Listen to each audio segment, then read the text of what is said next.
Okie dokie. I think we're online here. Are we online here? Yeah, look at that. Microphone's working and everything. Hey everybody, Ron Bielefeld, Whistling Wings Photography. Welcome to another video. I don't have anything up here. That's because this video is going to be about two things that don't exist yet, except in our imaginations. I don't generally do speculative type videos. Like, ooh, let's talk about this camera that might come out and what everybody says might be in it and all this kind of stuff. Yeah, I don't like to do those. However, maybe I'm going to break the mold a little bit here. But we're not going to, it's not so much about the speculation about what this camera, that being the R7 Mark II, or the lens that I would like to put with it, the 300 to 600 f5.6 L, right? L, it's supposed to be. Those two things are supposed to be coming out soon. We've been talking about the 300 to 600 or the 200 to 600 or the had all sorts of iterations out there, speculated over quite a long time now, more than a year, 2 years, 3 years, whatever. Canon needs to bring that lens out because we need a lens in between like the 200 to 800 to 100 to 500 and the primes, the big primes like my 600 f4. We need something in the middle there. We're going to talk about those two because, you know, I just got done doing my Costa Rica tour. I just got done doing a Canada tour, shooting birds. Imagine that, me shooting birds. Anyway, well, photographing birds. You know, I've had people say they don't like me using the word shoot. Well, you do shoot a camera. I mean, I'm not killing these birds. Anyway, I digress. I want to talk about these things because I started thinking about them again. These two, this camera body, the R7 Mark II and the 300 to 600, because man, could I have used for sure the 300 to 600. The flexibility of a really high quality zoom. I love my 200 to 800 for what it is. I love my 600 f4 for what it is. But having the flexibility of a zoom, come on, you can't deny the flexibility of a zoom and having a little bit faster zoom, 3 to 6, that I could put a teleconverter on to get out to 840, like I do with my 600 f4, a little slower, but still, you know, you get what I'm saying here. I started thinking about this because there were situations I got into that that would have been the perfect lens. So what I want to do in this video, yes, speculate a little bit. We'll talk about the R7 Mark II and what hopefully, at least what's rumored to be the specs of this new camera body. It was supposed to come out this year. Now we're hearing it's not going to come out this year. I don't know. I'm not going to speculate about those types of things, but we're going to talk about that camera body. Then we're going to talk about the 300 to 600, which is still rumored to come out this year, which I really hope it does. But more than anything, putting these two together as a combination. Is it going to be the ultimate bird photography combination? Or is it going to be something really difficult? Like putting the old R7, putting the 200 to 800 on that. Try that combination. I mean, you're talking about unbelievable, you know, focal lengths, reach, huge, you know. But that brings some issues. So does the crop sensor maybe, right? Because that's what we're talking about here, the R7 Mark II. It's a crop sensor. It's going to be a 1.6 times crop, right? Putting those two together, is it going to be the ultimate bird photography combination? Or are there going to be lots of potential drawbacks, and is it going to be a difficult camera and lens combination to shoot for birds? Hey, if you're interested in getting in on this discussion, stay tuned.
Okay, so we are discussing the R7 Mark II and the RF 300 to 600 F.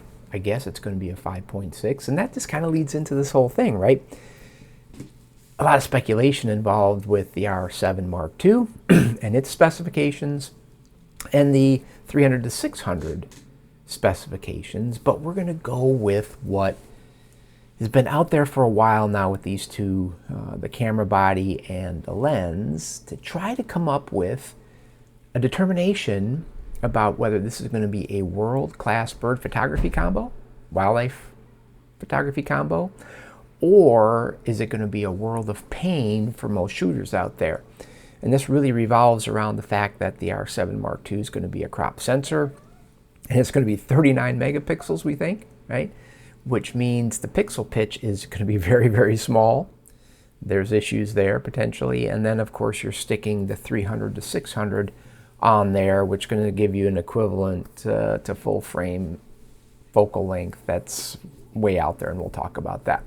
So it's a combination of the two things. But before we get into this combo and how it might perform for us as bird photographers, as wildlife photographers, let's go over some of these rumored specifications for both the camera body and the lens, and then we'll kind of meld them together and talk about how this might work out for us. And I want to know what you think at the end of this, in the discussion about this combination for your bird photography, for your wildlife photography.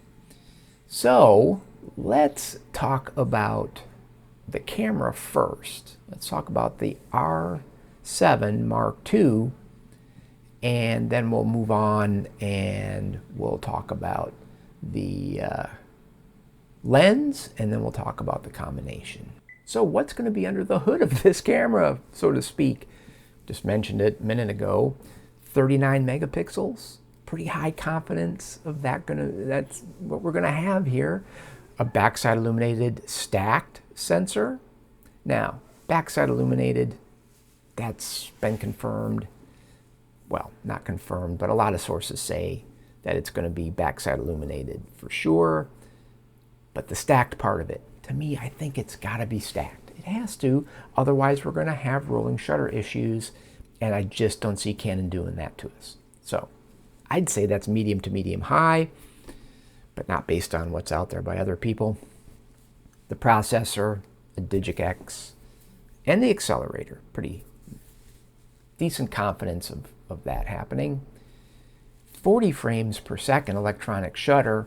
Now, again, the speed from this camera, and so you can't have rolling shutter with the electronic shutter, right? You just can't. So that's where my thought is, we've got to have a stacked architecture here to get rid of that. Blackout free shooting, of course. Pre-capture, of course. Hey, high confidence that we're going to have a compact flash express card slot. Got to have it for the buffer. The R7, the original R7, buffer was just not there. Now, clearing the buffer much quicker, all that kind of stuff with dual slots, compact flash express, and an SD card slot. Dual pixel CMOS autofocus Mark II? Yeah, I think so. Just like the R5 Mark II, that's going to be great. In-body image stabilization, yeah. I mean, it's going to have IBIS. It's going to have then, when we talk about the lens, the lens is going to have IS in it. So medium confidence there, but I'd say I'm pretty high on that personally. A larger body than the R7, than the original R7.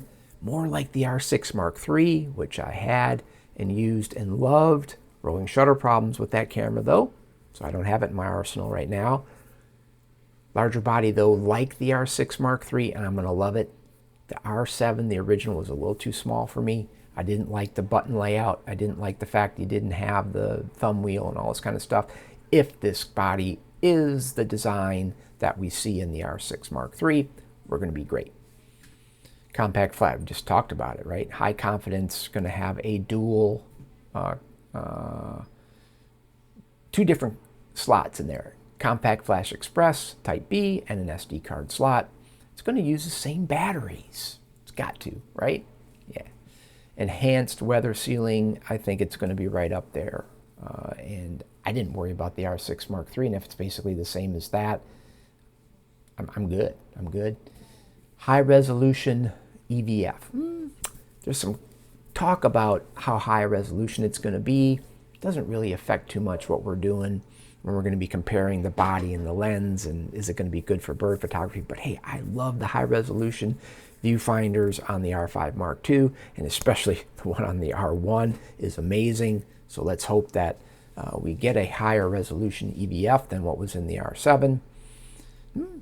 Electronic only shutter? Do you think there's not going to be a mechanical shutter in this camera?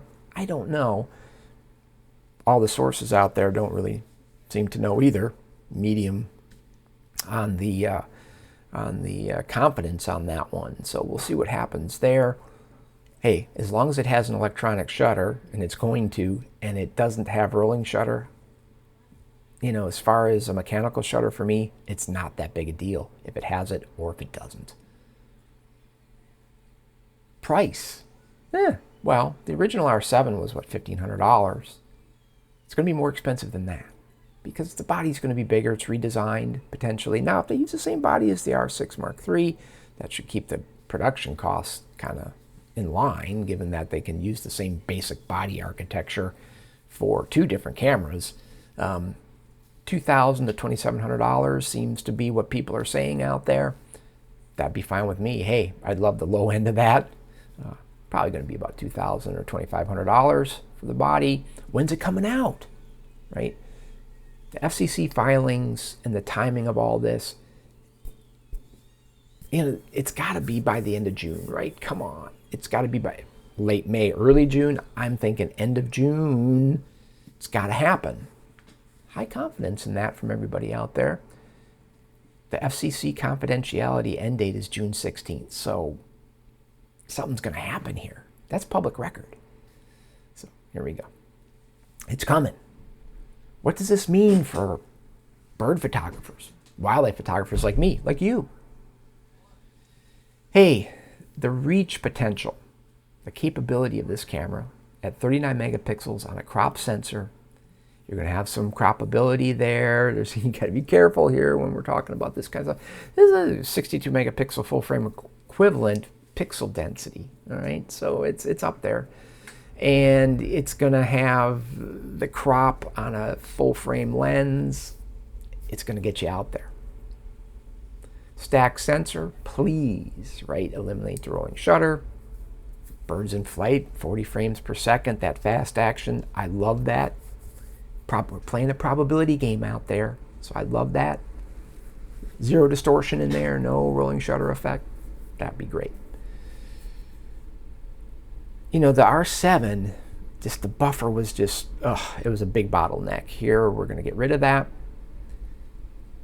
Please get rid of that.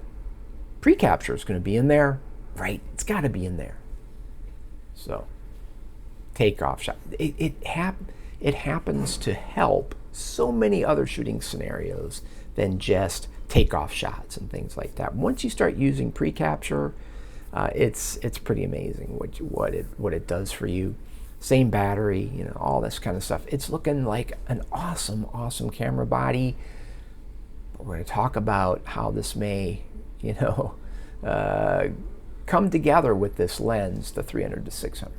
So let's talk about that next. Let's talk about the rumored specifications for this lens, a lens that we've been waiting for a long time, right?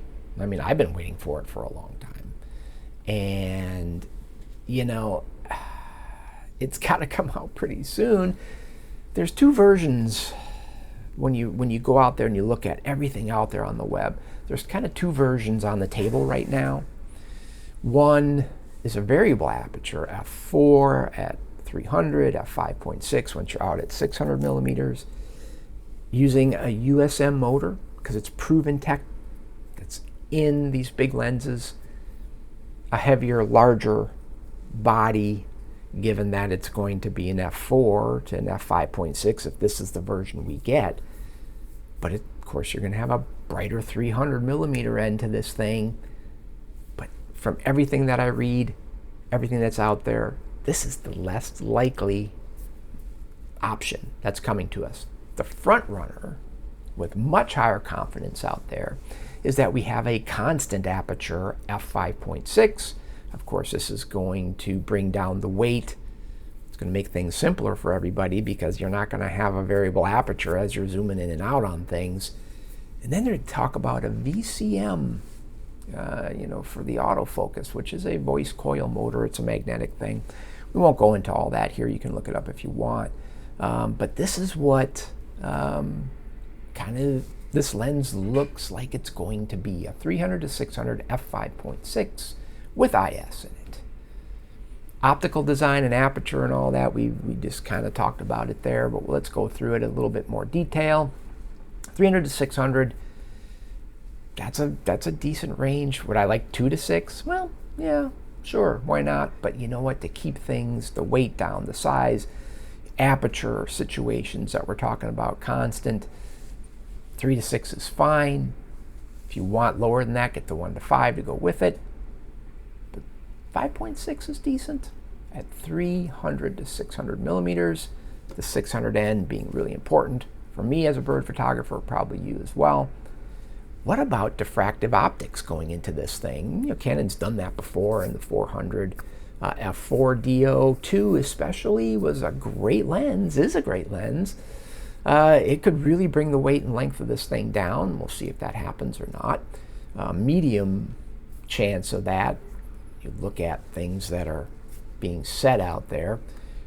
Computational lens correction and all this kind of stuff doesn't really, it can help, but skip over some of these things because it's not going to have a direct application to the combo that we're talking about here, this lens and the R7 Mark II.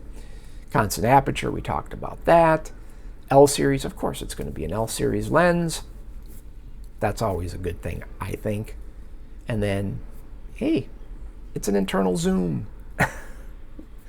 Canon has gone with external zooms on the 200 to 800, or the 100 to 500, because, of course, it keeps the length down when you collapse it and stuff like that. But I'm telling you, internal zooms, I like them better. They're smoother in the zoom ring. A lot of times just use just my thumb. It's going to be an internal zoom. And I like that idea. VCM autofocus, faster for video folks. You're not going to hear it if it's VCM. And that's a big, big plus. For what we're talking about here, bird photography, still images, wildlife photography, still images. Whatever, as long as it works as far as I'm concerned. Optical IS, these things are strong now. IS, IBIS working together, coordinated. They bring you the maximum number of stops and stabilization that you can really hope for, especially when you're talking about something 300 to 600 millimeters, way out there with focal length. I can't complain, and I'm sure we're going to get something that's going to be really, really good there. Subject tracking, I don't know. Is there anything new going to come with this body? I don't think so. But the subject tracking right now on my R5 Mark II, on my R1, very, very good. If it's the same as that, hey, you can't really fault Canon for going with what's working great out there right now. And then you got the debate. Is it going to be USM? Is it going to be VCM? Again, I really don't care. As long as it works. To be super completely quiet for video work, I'd love that, but it's not going to be something that's going to keep me from buying this lens if it turns out to be USM. So anyway, there we go. Weight, build, handling. Hey, a lot of people are saying it's going to be lighter than expected. It's definitely going to be lighter than the competing lens that's out there, the Sigma F4, 9 pounds. I don't want to be carrying a 9-pound lens around anymore. My 600 F4 isn't 9 pounds, not even close. What are we talking here? 6 pounds? Probably 5.5, 6 pounds, I'm hoping. Build quality, it's going to be an L series lens. It's going to be unbelievably good in build quality. It's going to be white. It's going to be white. Just put some camo on there. Barrel extension, no. It's not going, it's going to be an internal zoom. It's going to be compatible with the teleconverters, the 1.4 and the 2 times for sure. Filling the gap. Is it going to fill a gap in there? I didn't put the 200 to 800 in here. There is already a 200 to 800 that, hey, it's a great lens. For what it is at $1,800, it's a great lens. This one does fill a gap though. When it comes to price, when it comes to quality, when it comes to something that, you know, is kind of in that middle range that just isn't really out there right now for Canon. So that's a great gap filler lens that we're talking about here, the 300 to 600. Price $5,000 to $7,000. It's not going to be $2,500. Okay, there's no way. You know, but it's not going to be $13,000 either. So what? You know, what do we? I don't know. I'd love to see it $6,800, $6,500. No, might be a lot more than that. I hope not. It's going to be coming out soon, please. We've been talking about this, seems like forever. It needs to come out mid-2026. Right? Come on, bring it out. I think we need to talk about it anymore. It's on this slide. What does this mean for us wildlife photographers? Okay, it's going to be a great lens. That's what it means. You can read through all these bullet points here if you want. I think it's going to be a relatively, you know, okay, it's not going to be a cheap lens, but it's not going to be super expensive when in the relative frame of what these lenses seem to cost these days. It's going to be relatively small and light. This thing could be, you know, a handhold, you know, something that you take out and you're not going to be afraid to take out all the time into the field and handhold this thing. Especially if you put it on the R1 or the R5 Mark II. Now on the R7 Mark II, we're going to talk about whether this is going to be doable or not. And let's get into that now. Okay, let's get into putting these two things together: the R5, the R7 Mark II, and this 300 to 600. And yes, it's somewhat speculative, you know, but I don't do speculation videos generally. And I think in the end here, we're going to see that there's not a lot of speculation here about how this is going to ferret out as far as usability and what you're going to be able to do with this combination, because this isn't something totally new talking about, you know, very high megapixels, very small pixels, pitch, and you know, the high focal lengths on a crop sensor. This has been done before, but maybe not to this extreme or extent, but the same kind of physics and principles and techniques and stuff apply here. So it's not going to be too speculative at the end, but let's go through this. Let's go through this, all right? So here's what this combination kind of promises us on paper. 960 millimeters full frame equivalent at 600 millimeters, right? Because we're talking about a 1.6 times crop here. Equivalent pixel density in full frame terms is like 100 megapixels, all right? And 40 frames per second. Hey, if you put a 1.4 times teleconverter on this thing, it's 1,344 millimeters. Wow. On paper, this thing, the question is, can we tame this thing and make it work for us in the real world out there? That's the real question here, because of the crop sensor, because of the high density of pixels, because of the high focal length. Let's see what we can do here. Hey, you get great reach with 39 megapixels on an APS-C sensor, 1.6 times crop. I mean, there's no doubt about it. That's the advantage. It's one of the big advantages here. Pixel resolution, you know, more potential detail on your subject. I mean, if you do it right, the detail that you're going to be able to see on your subject, putting up most of those pixels on your subject, potential is there for something really, really nice. The pixel density, like we said, is equivalent to like 100 megapixel full frame sensor. So just think about that for a minute. You're trying to deal with, if you were trying to do birds in flight with 100 megapixel full frame sensor, okay, I'm kind of like, okay, let's see how that works. aggressive crops, you have a potential to yield some usable detailed images even with fairly, aggressive crops from this camera, given the pixel density. But, at 600 millimeters, it's just, I hate to think about doing aggressive crops. I'm just not that type of a shooter. I like to have my bird or my subject framed away is very close to the way I want it in final composition. As bird photographers, we know we can't always do that. But I just don't want to say in this video that, hey, you can aggressively crop down to 2% of the original frame. Yeah, that's never really a good idea. Here's the other side of this whole thing we're talking about here now. Pixel pitch, 2.91 micrometers, okay? That's the smallest ever for Canon interchangeable lens camera. It's small. Every vibration, every issue with atmospherics, whether it's heat waves or mist or a little bit of haze, slight focus misses are going to be magnified, okay? So it's going to be a demand here of you as a photographer. Sensor is going to resolve more than most lenses can deliver at these focal lengths that we're talking about, 600 millimeters. But how does that really play out in the real world? Okay, it's going to be demanding. There's just no doubt. Your technique, it must match this sensor.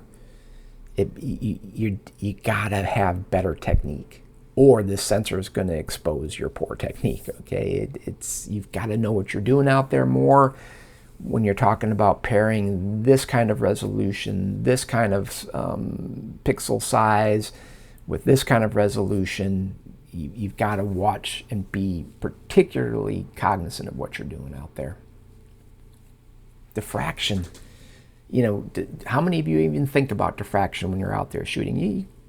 I'm sure you've seen it, right? You start stopping down and you start closing up your aperture to a very small aperture, and you start, you're trying to get depth of field, right? Maybe that's why you're doing that, and then you notice your images just aren't very sharp. Well, diffraction's coming into play, and it comes into play pretty quickly when you're talking about 600 millimeters and you're talking about pixel sizes that are as small as we're talking about here. Airy disk situation here, right? If you don't know what airy disk is, look it up. I'm not going to go into it here. Already at 5.6, we're past the diffraction limit, wide open, given the pixel pitch of this sensor on this R7 Mark II.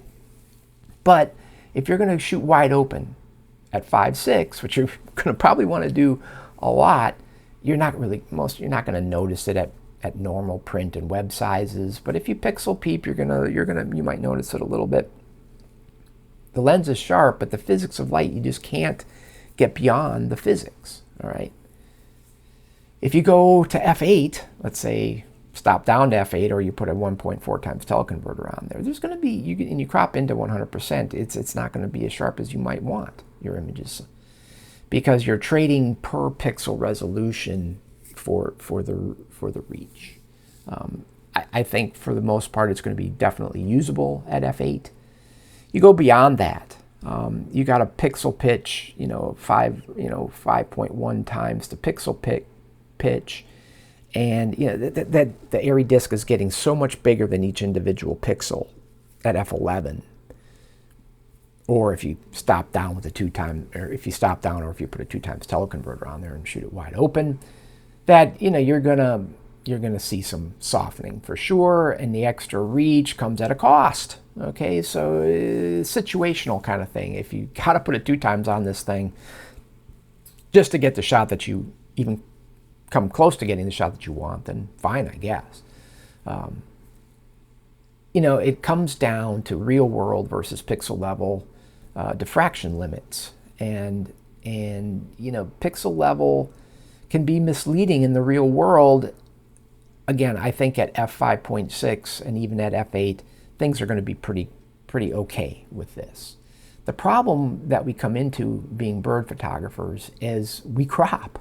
Okay, so that brings in that makes it a little a little less nice. Things start to show up when it comes to softness from diffraction when you start doing heavy crops. So just be aware of those things that we're already past the diffraction limited aperture at, given that the lens is 5.6 for, you know, the pixel pitch that is going to be on this sensor and in this camera.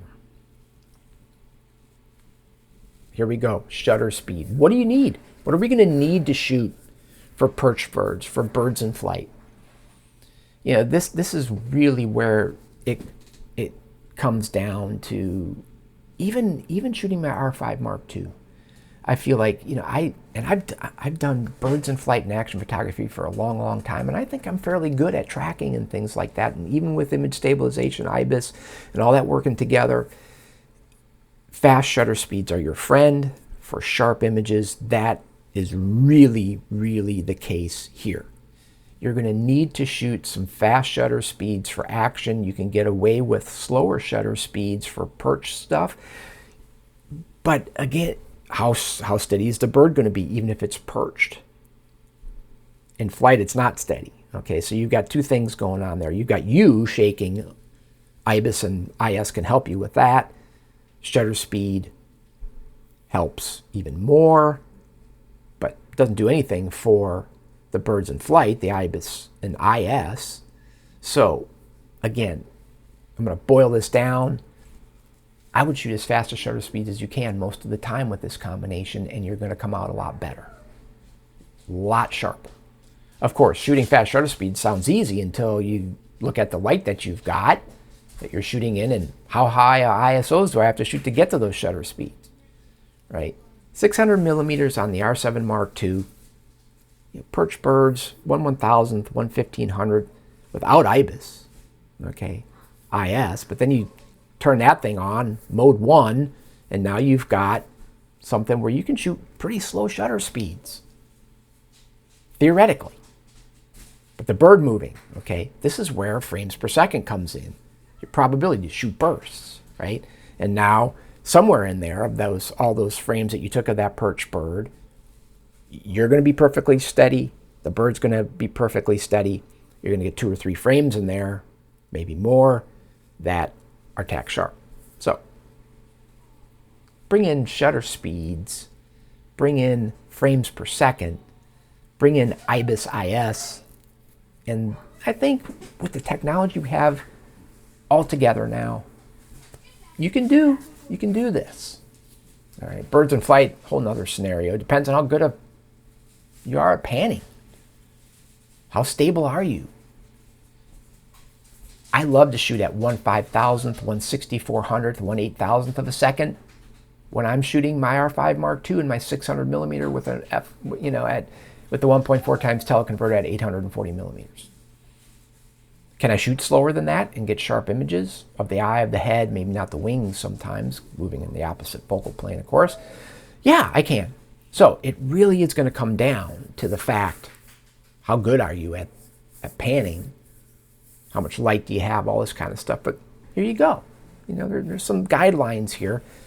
I just say shoot as fast shutter speed as you can, keeping the ISOs reasonable and stuff like that if you can, in the light that you've got. With a 2.91 micrometer pixel. Okay, that's the pixel size. I mean, motion blur becomes visible at half the motion threshold of the R5 Mark II, all right, which has 4.39 micrometer pixels. This sensor is 51% less forgiving than the R5 Mark II. It's 106% less forgiving than the R1 if you want to look at it in those terms. So, technique and knowing what you're doing out there and having good conditions and stuff, it sounds to me like this is all kind of coming together. Let's see. Light. ISOs. Kind of a lead into this, what I was just talking about. Hey, if you've got bright sun, if you've got good light, this is where this thing's going to shine. You can keep your ISOs around 800. I'd say even 1,000. Something like that. Maybe a little higher than that. It's going to be pretty good, I hope. I really do. Now, you start getting less than optimal light. have to start shooting ISOs 3200 to 6400, you're going to see some noise. Yes, you are. On those tiny 2.91 micrometer pixels, you're going to need to use some AI, denoising, noise reduction out there. The BSI sensor is going to help, but it doesn't get rid of noise. We've seen it. We're shooting backside illuminated sensors now. It helps, but it's workable, I think. 3200 to 6400. You start getting higher than that, and even on the cameras you shoot now, except for maybe the R1. The R1 I'll shoot at 30,000 ISO. I don't think you're going to start doing that and liking what you see. Even if you do noise reduction, if the noise, you know this, right? If the noise gets too bad on your subject, it's keeping, you're not capturing any detail. So you get rid of the noise, great, but the detail was never captured, so it's not there. So it doesn't look good. Yeah, we need to pay attention here to our ISO levels. I think we're going to need to with this camera lens combination, big time. We talked about reach early on here. We're gonna have a lot of reach, okay, out there. But the atmosphere, the more you reach out there, the more atmosphere between your sensor and that subject. Heat shimmer, humidity, light. It's just distance amplifies everything. That can destroy the image. It has nothing to do with what your system is capable of. If you're reaching out there and then you crop on top of that, it's not going to work well with this system, I don't think, with this combination. So there you go. It's even, diffraction. You worry about diffraction. We talked about that earlier. Well, this is worse than that. You can't fix this. If it's heat shimmer, and forget it. You need to be close. Get close. In those situations, it's the only way to do it. So if you think you're just going to reach out in all conditions at 1,000+ millimeters with this thing, yeah. Hey, heat shimmer at 30 feet may be invisible. At 100 feet, through 600 millimeters on this sensor, it turns tack sharp birds into mush. So there you go. Shorter path, right? You want a short atmospheric path. Short as you can get. The honest breakdown of all of this. That's what we're at right now. And you can look at all, on the world-class side and then the world of pain side. Bright light, close range, clean air. Whoo! I think this thing's going to be amazing. The stacked sensor. Hopefully we have a stacked sensor. You get the 40 frames per second. No distortion in there from rolling shutter effects. You can shoot 40 frames per second electronic shutter, so you can shoot slower shutter speeds, and you can get that, you can play that probability game of getting some sharp images in there. That all helps. Pre-capture, of course, helps. You can clear the buffer, keep shooting. You've got a nice constant. I like the idea of a constant aperture. Works for me. Yeah. On the other side, there you go. You're in the green with all that stuff. On the other side, you start getting distant subjects and low light and stuff like that. I don't think this camera system, this combination is going to be what you're going to want to be shooting out there. I'm going to grab my R1, and my 600 f4 or something like that. We've seen this before with crop sensors and high magnification. Okay, it's not the oh yeah, this is it. This is the deal. No, it's not always. Many times it's not going to be, and I think we're there again with this combination. Extenders, it just adds all this up, right? But that's what you're saying. I don't need extenders because I'm going to be shooting 1.6 times crop to begin with. True. You've got a heck of a lot of reach out there, focal length out there without ever touching extenders. I think you should stay away from them probably. I think I probably will on this system. Shutter speeds, you got to be up there pretty fast, I think, for most people. There's just no cheating the physics of light and how all this works. There's going to be a lower keeper rate than the R5 Mark II, than the R1 at the same focal lengths. It's just because of that pixel pitch. It's just tiny pixels packed in there. lower keeper rate. Yeah. Unless your technique is really up there, then you might, your keeper rate may not be that low, especially if you know the weaknesses of this system and you play towards its strengths rather than its weaknesses. You should do that with all your systems anyway, whatever combination of camera and lens you're using.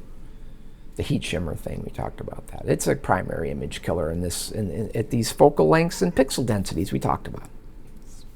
The difference between world class and world of pain with this combination of the R7 Mark II and the 300 to 600 f5.6, if that's what we're going to get, is light, distance, atmosphere, and technique. It's not the gear. It can do it. But you've got to take the light, the distance, the atmosphere, and you've got to think about your technique. If you do that, you're going to make some great images with this combination, no matter what the specific specifications turn out to be. They're not going to probably be that far off from what we're talking about here. Making this combination deliver for you, you got to shoot under good conditions a lot. I mean, if you really try to make great images under poor conditions, even with some of the other R1, R5, it's tough to make good images. If there's heat waves, there's heat waves. This is just going to be even worse. Okay, that's, get close. Rather than using extenders, we talk about, I don't think I'm going to touch an extender with this system, with this combo. Stay at f5.6, it's just one of those things where it's going to help you in so many ways, I think, unless you have perfect conditions out there with light and all that kind of stuff, because you're not going to have to be cranking your ISOs up there and stuff like that, and you're going to keep diffraction at a minimum and all that kind of stuff that we just talked about. I've always embraced frames per second and pre-capture since they've been available to me, because it's the probability game. It's not spray and pray. We just know that we're pushing the limit out there with these magnifications, with these small pixels, high resolutions. We're pushing it's not that I'm spraying and praying to hope to get the bird in the frame when I'm tracking something. It's not about that. It's about everything's got to be so really perfect now when you're talking about these extremes that we're talking about with this combination, that you need to play the probability game. You need to have more frames per second because you're looking for that 2 or 3 where everything came together and you got that tack sharp shot. Okay, that's what it's about. You got to take advantage of that. You're going to be using Topaz or DxO Pure Raw or Adobe. I don't care what you use for noise reduction, but you're going to start. I know a lot of you are doing it already. We're all doing it to a certain extent, even with the R5 Mark II, even with the R1, the R3, whatever you're shooting out there. If it's Canon, if it's Nikon, we're using denoise, we're denoising, we're using noise reduction. Going to need that here. The common thread is maximize light, minimize distance, emphasize good technique. Let the 39 megapixels of this sensor in this camera and AI do what they do, right? They resolve detail. And if you use common sense out there, good technique, don't try to crop the 2% of the frame. Shoot in the light that you're hoping that you really want to shoot in. Things are going to work out pretty well with this combo. The verdict. I think it's going to be great. Awesome? I don't know about awesome. But you're going to have to earn it. You're going to have to really kind of pay attention, okay, to what you're doing out there. All these things we just talked about. This will not be a point and shoot combo.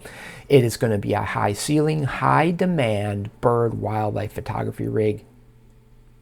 In the right hands, under the right conditions, it will most definitely produce images that compete with the most expensive stuff out there. It's going to be the fraction of the cost and the weight of, say, an R1 and a 600 f4 or 800 5.6 or something like that. But it will punish you and frustrate you if you use sloppy technique and you make poor choices in how you're shooting out there. I can almost guarantee that. The R7 Mark II, and you put the new RF 300 to 600 5.6 It's going to be a world-class tool for some photographers who understand light, atmosphere, and the discipline that is needed for bird and wildlife photography. For some other people out there, it's going to deliver frustration in disguise of awesome reach, right? It's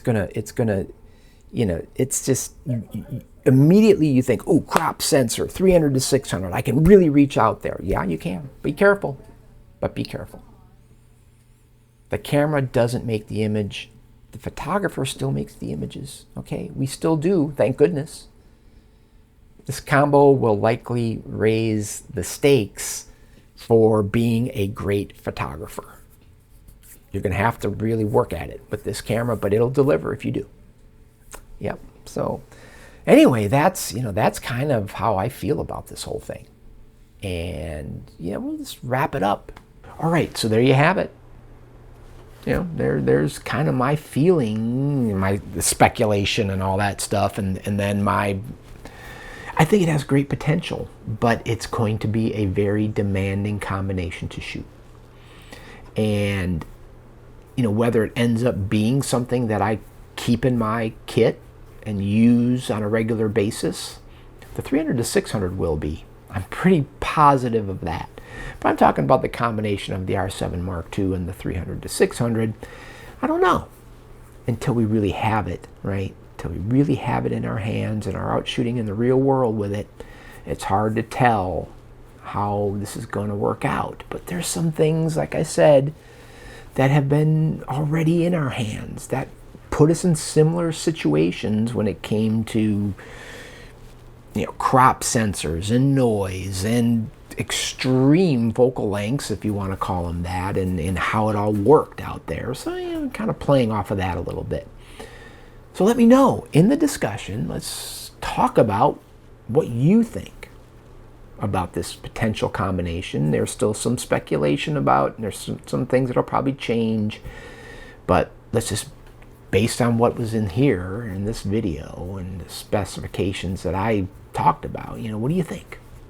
Hey, hope to hear from you about that. And until next time, have great light, take great images. Be safe out there. I'll see you soon.